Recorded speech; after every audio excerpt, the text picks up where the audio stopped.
So we are going to end tonight with the ethnic segment of the show, where the jokes are funny because the pain is real. My name is Rohit and I'm an Indian who's not from the UK.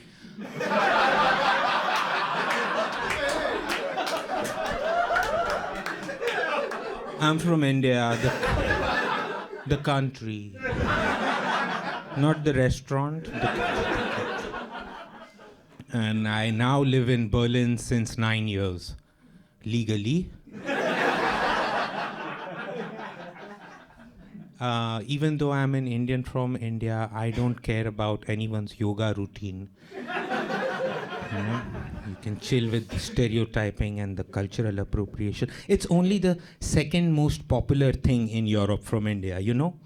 You know which is the first most popular thing from India in Europe? No. Food, butter chicken, Bollywood. It's the swastika. You guys forgot? Never forget. Remember? I perform comedy now professionally. Before I moved here, I lived in Bombay. Bombay is a city. It's not just a brand of gin. And I worked as a crime reporter there, you know. And then I said, this life is getting a bit boring. Because, you know, everything gets boring after a while. So to make my life more interesting, I started playing in a punk rock band called Kinky Ski Monkey. This was also not exciting enough because there was not much danger involved, you know. Just like the establishment wanting to kill us. So to up the level of danger, I moved to Germany. And now I perform comedy in German to Germans. Because I like silence.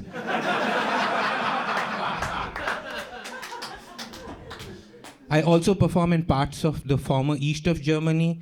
If you don't know, like there was a West and East Germany, you know, for some time, and then they got bored of it. East Germany has a reputation within Germany that it is more racist, and it is more sexist and more homophobic, and it has got this reputation because it is true.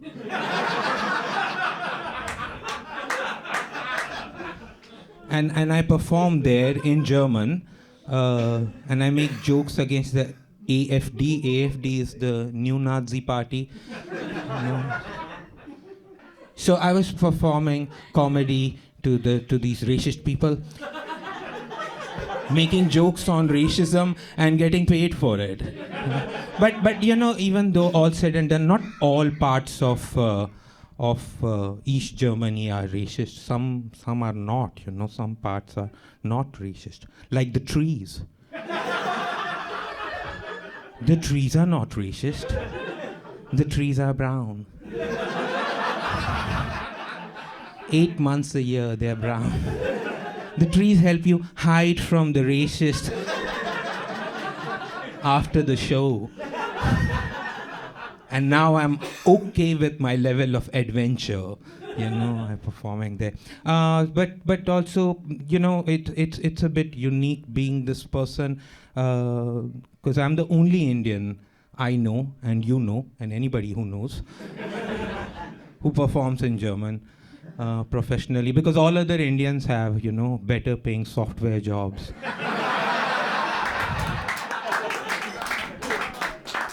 People ask me, like, why do you do it? Because I hate myself and I want to die. I said it. It's difficult to be unique when you're Indian. Because even if you're 1 in a million, there are about 1,400 of you.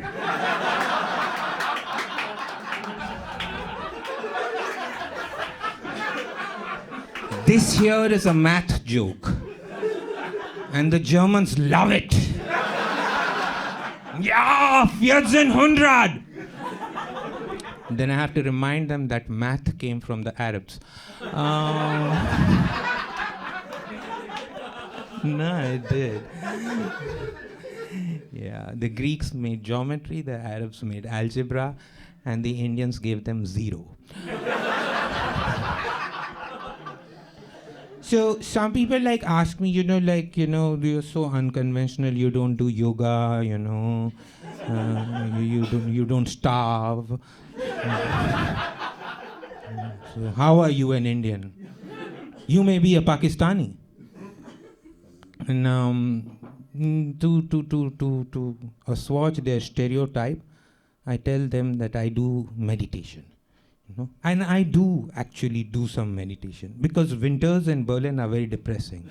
You know, last winter I got so depressed I spoke only to my cat. I don't even have a cat. So I do meditation on difficult topics, like existential topics.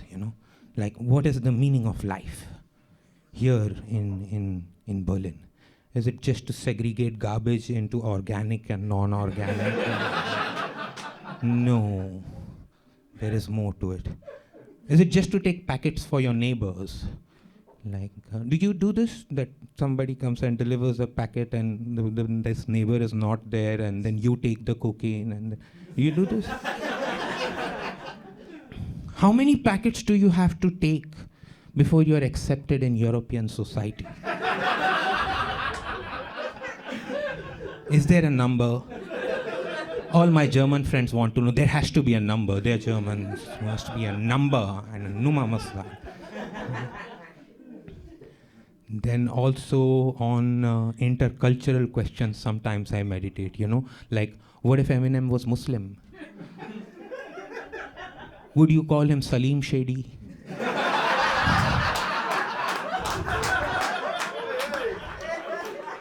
And more importantly, would he ever get a visa? Yeah. So after meditating, sometimes, I get like these flashes of wisdom. Some people call it an acid flashback. And then there's flashes of wisdom which I communicate to my followers. Some of them are like this, like early to bed and early to rise makes your girlfriend go out with other guys. You like that? Well, here's one more. People who live in glass houses put the lights off before they change clothes. Don't keep them on. Yeah, but it is really nice to come out to this, multicultural. When you look around you, there are all sorts of white people here. I do enjoy going out to perform these days. I perform quite a bit in the Netherlands, Holland.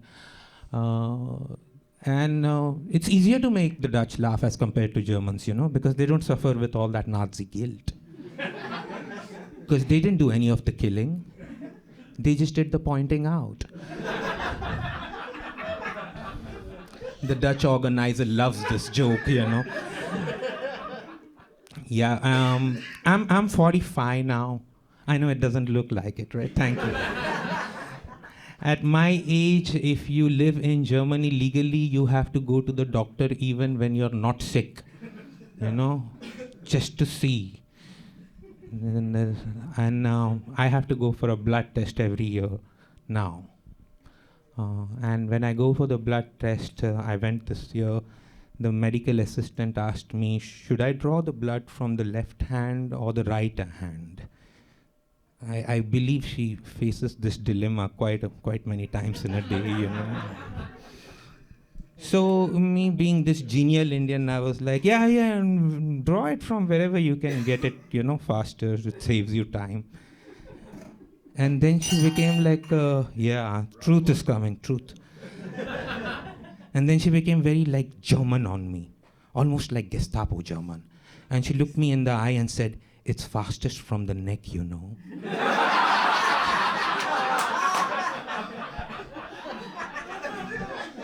And I had to laugh with her a little bit, because this is such a good and factual joke. It's based on a medical fact. So I laughed a little bit with her.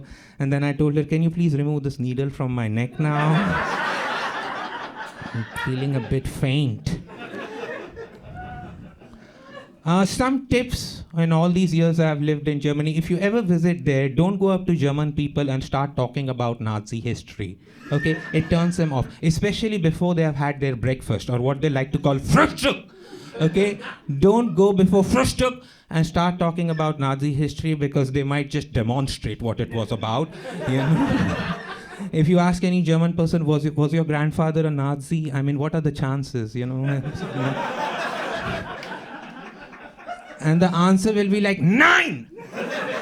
Translation, good evening. No.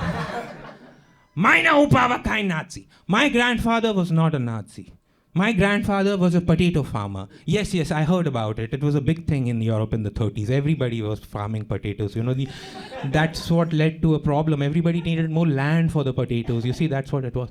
My grandfather was a potato farmer. So my grandfather was not a Nazi. And it's the same with people from other developed countries, you know. First they were called imperial countries, but now they are called developed countries. Do you know how they went from imperial to developed, Natasha? The show is here, not there. They went from imperial to developed using a link. I'm that link. You also are that link to a certain extent, you know. Ask your parents. Where did the family wealth go? So, you know, if you ask anybody from Great Britain, you know, or United Kingdom, united with who? Not with us, you know. United Kingdom. If you ask them, was your grandfather a colonizer? Did he steal all my chai and call it English tea? And the answer will also be similar, but you know, in that fake polite British voice, oh no, yeah, you must be mistaken. There has been an error. You see, my grandfather, Sir William Longbottom III, was an illustrious potato farmer. And then they get defensive, and then they counter-question me. Oh, but you're doing quite well for yourself for an Indian in Europe. You don't work in software. You're not delivering food. You're even wearing shoes. Was your grandfather a Maharaja? No, I answer my grandfather is dead, you know, because he served in the British Indian Army in the World War in Europe, and he got caught in the crossfire between two potato farmers. You know,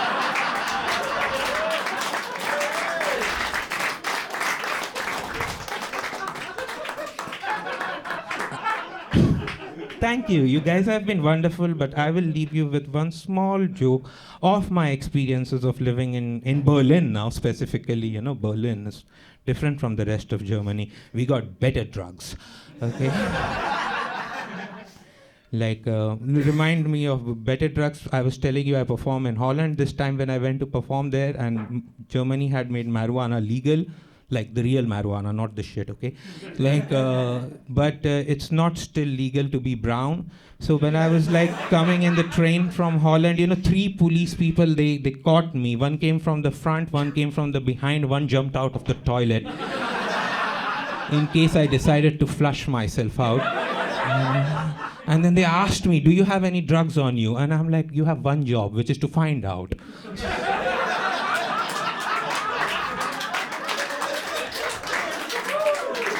So they went through my dirty underwear and all that, because I like grown men touching my underwear, especially when it's soiled, you know. And then they left because they didn't find anything, and then I collected the drugs from my friend who was sitting in the front. So, like I said before, you know the tip about living in Berlin. Okay, when I moved there 9 years ago, there would be like things like, you know, sometimes abandoned baby fetuses would be found in the clothes donation boxes. And whenever this would happen, the German press would go, foreigners! Foreigners are doing this. And now, living there, I agree with them. Yes, foreigners are doing this. They are putting their babies in the clothes donation boxes. Because German women would never do this. They would put them in the biodegradable garbage canister. It's environmentally friendly. Thank you, guys.